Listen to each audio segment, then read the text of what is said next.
And welcome to the Cardinals Nest here on HBC Channel 25. Thanks for watching. Dean Beckman along with Donny Nadeau, the Sports Information Director for St. Mary's University. And this is the sports show devoted exclusively to St. Mary's University and its athletic programs. And Donny later will be featuring the women's basketball team. We have Coach Mandy Pearson coming in and Sarah Adie, one of her players. Yeah, it'll be fun to have them on. They're all smiles now, but we'll see. We'll see if they still have smiles on their faces when they're done with the interview segment. Especially after your questioning. Which, That's right. We sort of joke on the show. Sometimes the coaches don't always look forward to, but they're used to it now. That's right. Now Sarah isn't used to it, so she may be put on the hot seat. Right. So, but Sarah is used to me at least a little bit. I knew Sarah's sister Liz when she went to school at St. Mary's, and we'll find out more about Sarah and her major and more about the basketball program later. But first, Donny, the men's basketball team, they continue to get oh so close against some very good teams, but they are mired in a little bit of a losing streak right now, and so I know Coach Todd Landrum trying a lot of different things to snap them out of that losing streak. Yeah, it's one of those things. You really hit it on the head when you said that they were oh so close. You look at Monday's game against St. Thomas, one of those games that with 5 minutes left, they're down by 2 points. They end up losing that game 77-68. So it was a 9-point loss, but really a game that was much closer than that. St. Thomas used a 14-2 run late in that game to kind of put it away. But they're playing very good basketball. They just haven't been able to quite get over the hump. It seems like when they get up against the very good opponents, they're able to step their game up. They're just not not getting the clutch baskets when they need. There was a key turnover in that late St. Thomas run that really cost St. Mary's. And I think right now, as Coach Landrum has always said, he's focusing on his team. He's not going to worry about who they're playing, what their record is, what ranking they are. He's focusing on making sure that his team does what they need to do to be prepared and to play at the top of their game. And really on Monday, that's exactly what they did. Right, and we'll have Coach Landrum hopefully on next week's show. I know in one of the games where they started out a little slow, he put a lot of that on himself. He said, look, I got to try to get these guys more ready to play. It seems like when they start fast, they're going to be in it for the long haul. If they don't start fast, that's when the things tend to spiral out of control. Well, and I think with any team, that's really a common situation. If you dig yourself in a deep hole, no matter what it is, if it's baseball and you're down by 4 in the first inning, or if it's basketball and all of a sudden you're looking at a 10-2 deficit, it's tough to come back. And in the MIAC, against the type of opponents that they're playing, you've got quality opponents. It's very tough to try and dig yourself out of an early hole. And you're right. If they get out fast, they get some confidence built up. Very young team. They don't have any seniors, so you're learning as you're going here. And one of the things that hopefully they're learning is we've got to be able to be mentally and physically prepared from the opening tip right until the final buzzer. And I think again, you look at that game against St. Thomas, and they were ready from the beginning. They battled St. Thomas. It was a 2-point game at the half, 2-point game with 5 minutes left. So it's they're there, but it's a very good point. Is they need to be able to get off to a good start and not find themselves staring at a huge deficit 10 minutes into the game. Right, and as we tape this, they're on their way to St. Olaf. They have Augsburg and Concordia coming up, so pretty much conference opponents the rest of the way. So it'll be interesting to see how this young team handles the schedule from here on out. Absolutely, and it's a tough schedule. We've talked about this before. They played Monday, they'll play Wednesday, they play Saturday, they play Monday, they play Wednesday, they play Saturday. So they've got 2 weeks here where they've got 3 games in a week, and obviously we'll talk to Coach Pearson about that because I think it's tougher to prepare. You don't get a big break to be able to focus on one opponent. You really do have to focus on your team and making sure that you're doing the things that you need to do, and you can't really worry about who you're playing. They're playing St. Olaf on Wednesday night, then they travel to Concordia on Saturday, and they play the Cobbers on Saturday. Then they've got Augsburg next Monday. So there's not enough time in there to really scout and prepare to play Concordia or to play St. Olaf. They've got to just prepare themselves to be ready to play that night and make sure that they can do the things that they do. And hopefully Wednesday night against St. Olaf, they continue what they picked up on Monday and hopefully come away with a win against St. Olaf. Right, and it helps that, and the same is true with Coach Pearson, we'll talk to her later, but it helps that they've been in the program. This is Todd's second year with St. Mary's, so he's seen these teams before, knew what they had last year, follows the MIAC, so that all helps. But out of all of the players besides Will and Lucas, the big two that we talk about each week on the show here, Who is the biggest surprise this year on the men's basketball team as far as someone who has really stepped up their game and giving more than perhaps expected? Well, I think if you're talking about surprises from my standpoint, I don't think Todd would agree because I think he expects these kind of performance from all of them. Right. Chris Palmer, freshman from Faribault, has had a great year. He's averaging in double figures. He had his second double-double on Monday against St. Thomas. You get a double-double against St. Thomas, the fifth-ranked team in the country. That says a lot about you right there. But he's playing extremely well, and I know that coming in, Coach Landrum expected a lot out of him, but from an outsider's point of view, he's had a great year. Thomas Sims, the last two games, has really picked up his game.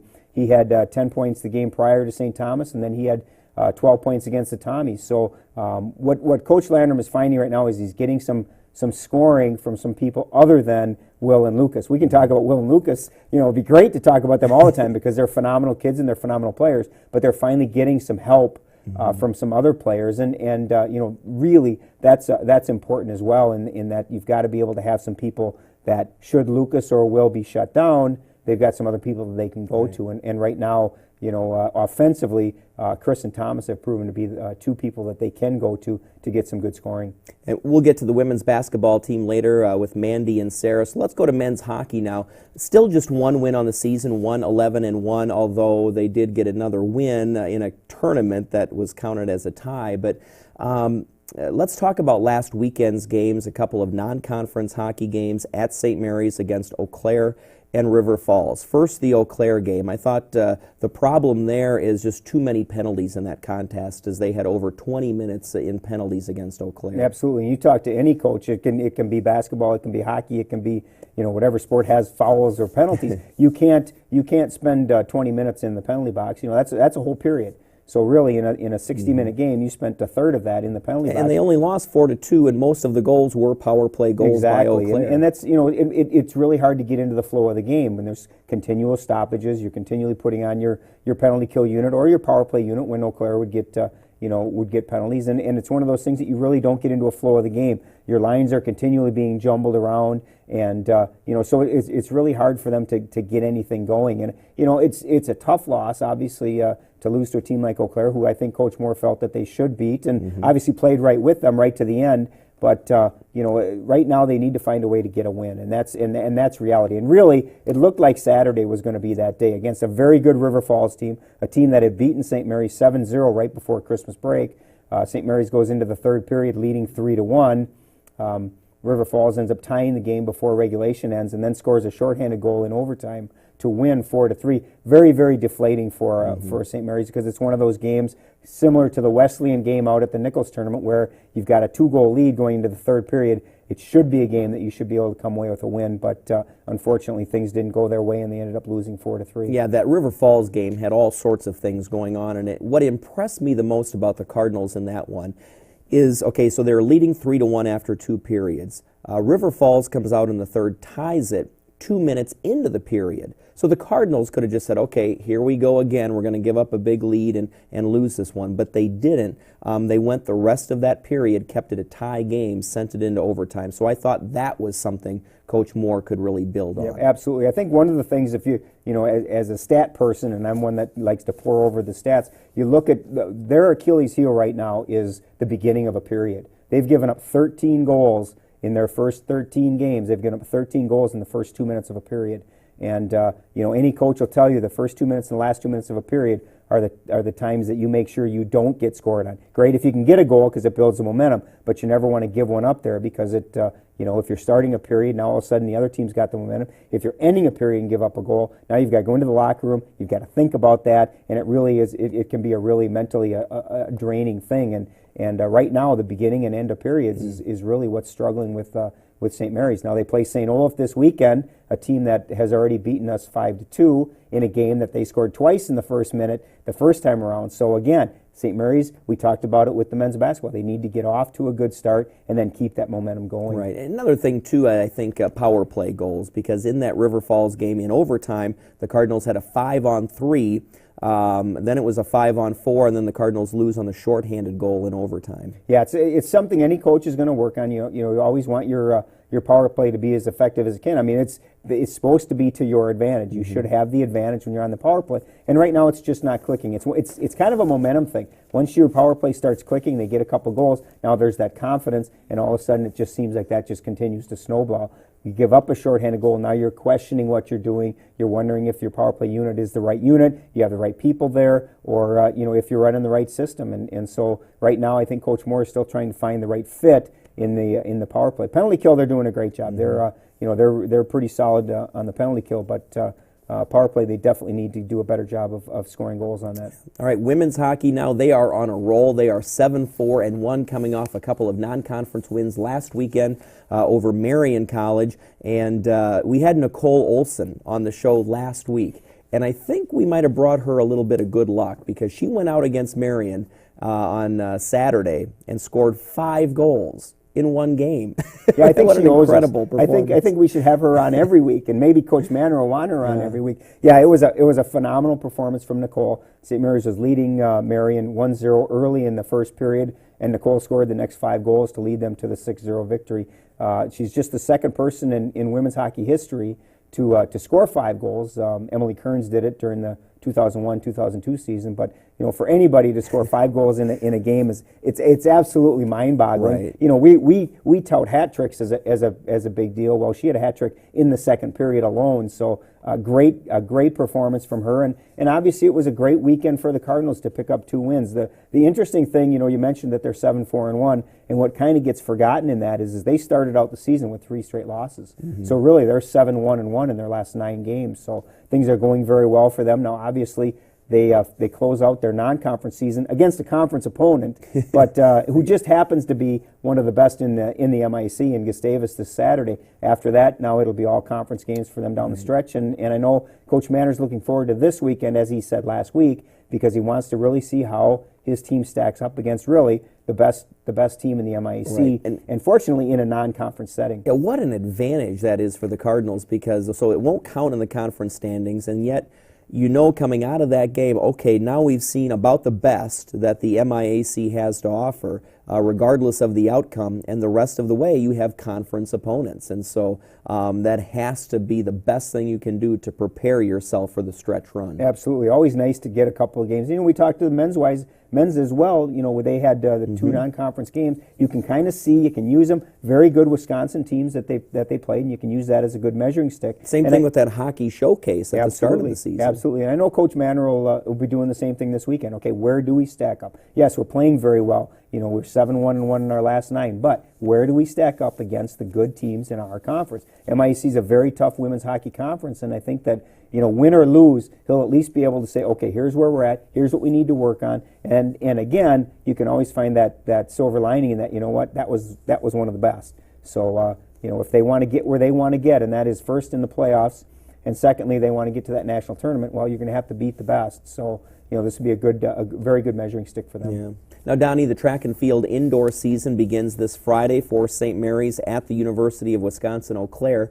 But for Andrew Brugan, it actually started last weekend in a very impressive way. Tell us about that. Yeah, Andrew couldn't wait. He couldn't wait for this Friday to get his season underway. Andrew's a transfer student who is now competing for us for the first time, and he just didn't want to wait till Eau Claire, so he went up to the University of Minnesota where they had the Northwest Open, and provisionally qualified for the national championships in the weight throw with a toss of 16.86, and it shatters the school record by more than 2 meters, and is just a phenomenal throw, and for him to do that in his first event as a Cardinal is really a great thing for Coach McMahon, and obviously hopefully a sign of good things to come in the future. Yeah. And then, Donnie, just a minute left here in this segment, but the swimming and diving team, the triangular, was last weekend, and the team results, the Cardinals finished 3rd, both women and men, but Liz Flynn, one of the divers, a terrific Saturday. Yeah, it was a great day for her. She won both the 3-meter and the 1-meter, and I know Coach Lindquist was extremely pleased with that. And as we talk about swimming every time,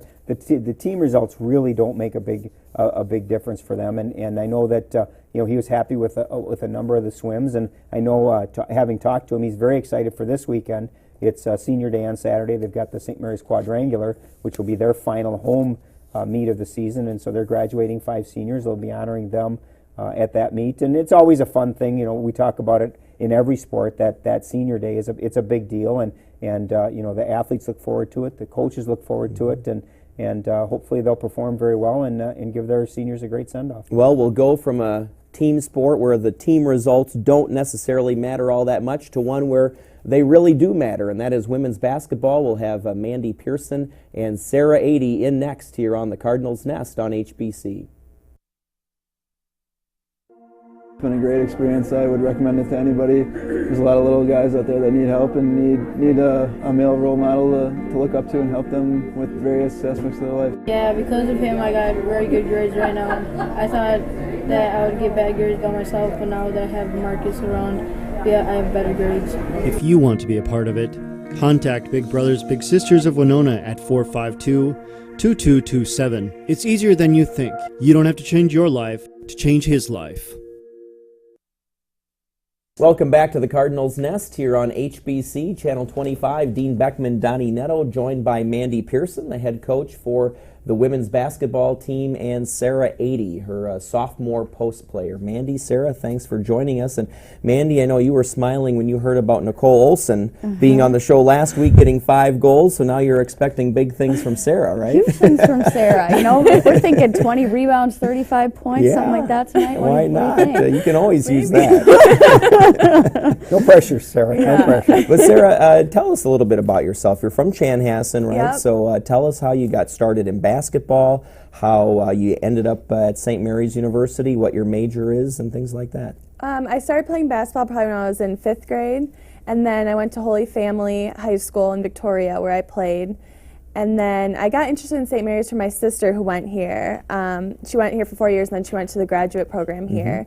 I heard about it, and I liked it because it was close.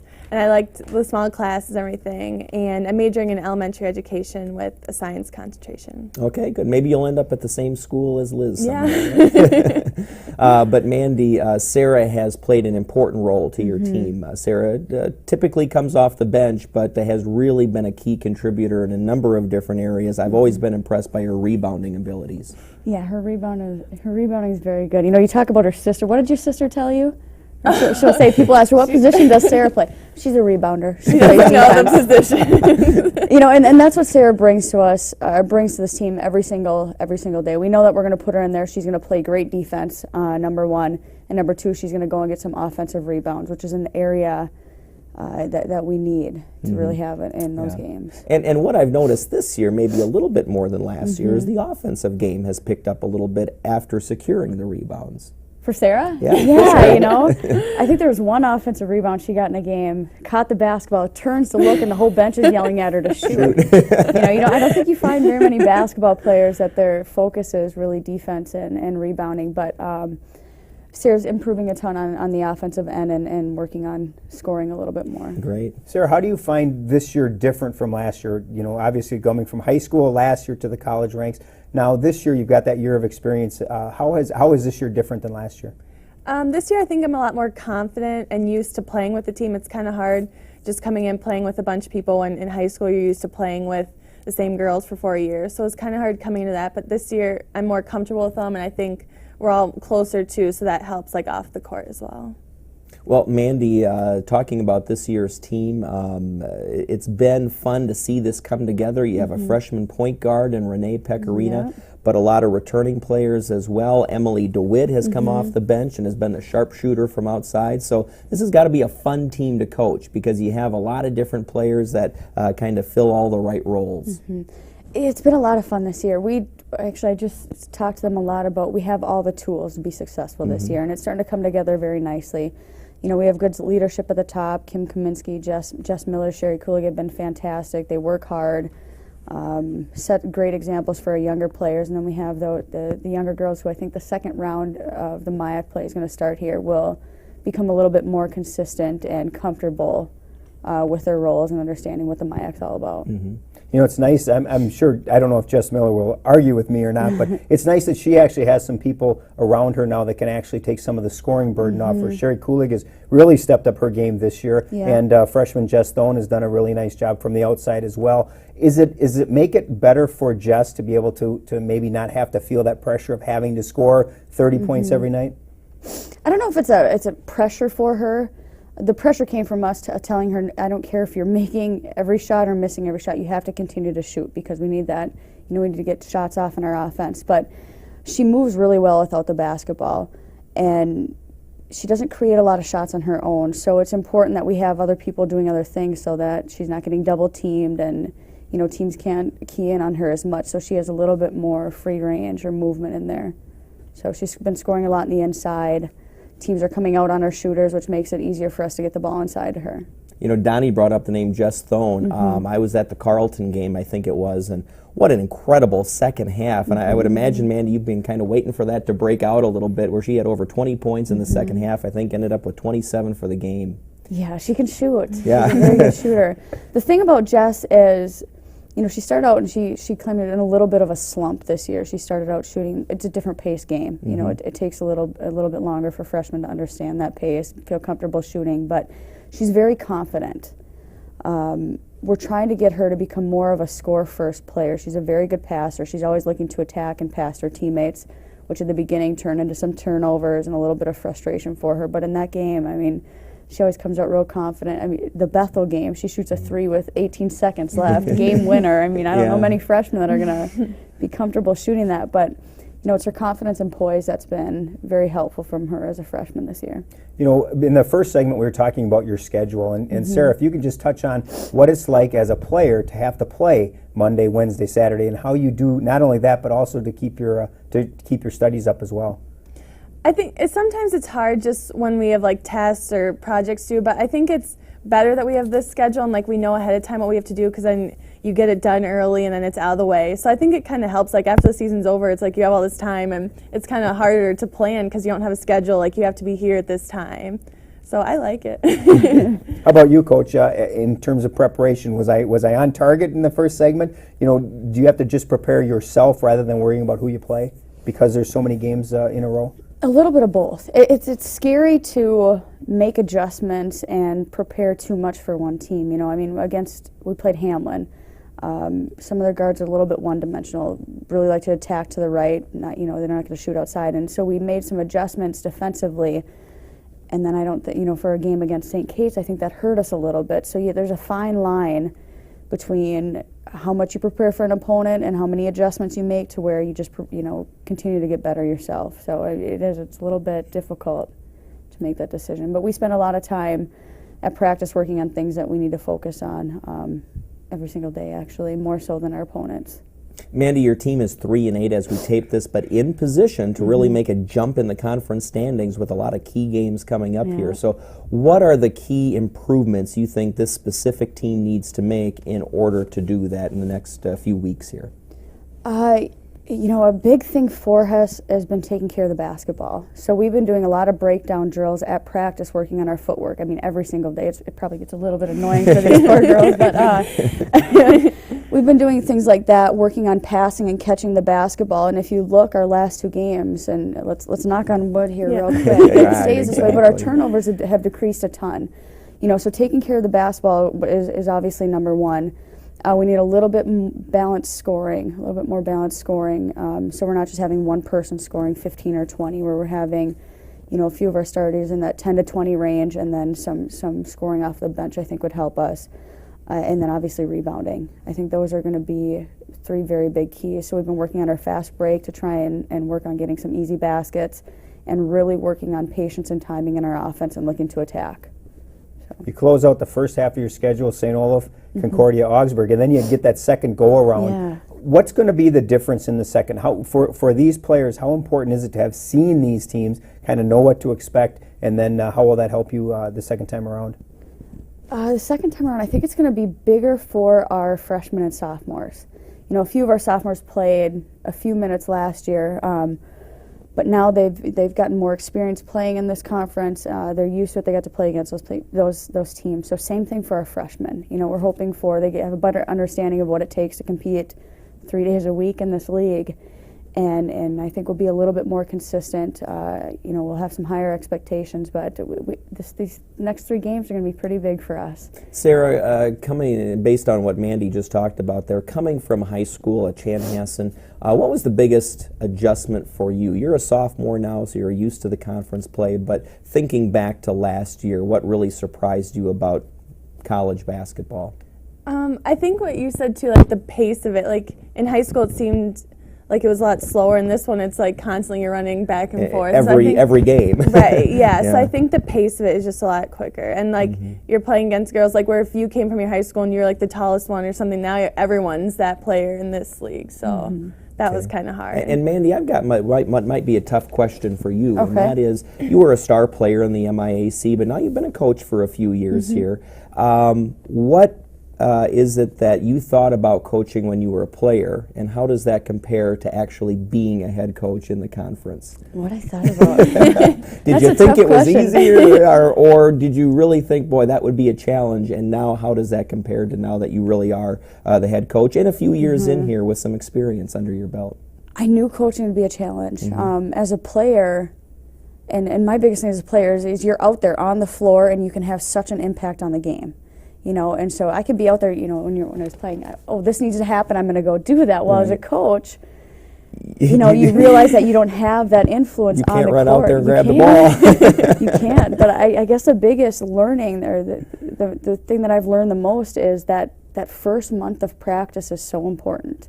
And every practice, teaching them every situation, giving them confidence, helping them to understand what you expect and what you want out there has been the biggest challenge, I think. And plus, last year it was with a really young team. Right. So it's a lot of teaching. It's a lot of making them, understand that we really believe in them and helping them develop that winning mentality that, I can't be out there doing that, on the court. So that's been the biggest challenge. Well, I know I can speak for a lot of people. This has been a really fun team to watch, and we know it's going to continue to get better, and the wins will be coming. So thanks for being on the show today. Yeah, thank you. All right, stay tuned here to the Cardinals Nest. Donny and I will be right back to wrap things up here on HBC. With objects coming right out of the screen, show real. Prepared by Dr. Bryant to determine your ability to withstand shock. The carnival of soul. Forget you, Barbara. Feed me.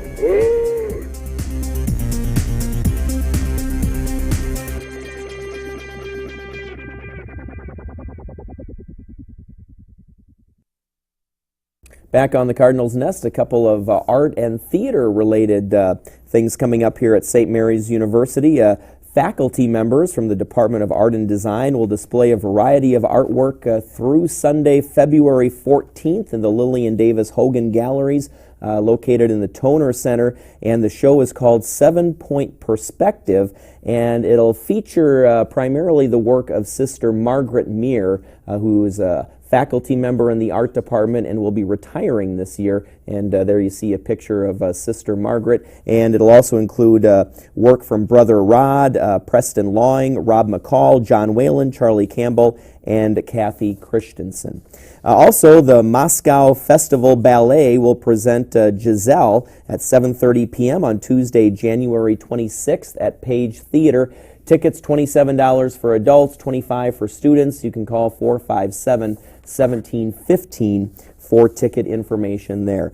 And finally, St. Mary's University has donated $1,400 to Winona Volunteer Services to be used for the food shelf. The money was raised through a variety of campus fundraisers. And there we see Sandra Burke, who's the director of Winona Volunteer Services, being presented with a check there from some members of the St. Mary's community. Well, that's going to do it for the Cardinals Nest. Donny, thanks for being on the show again. Thanks to you for watching.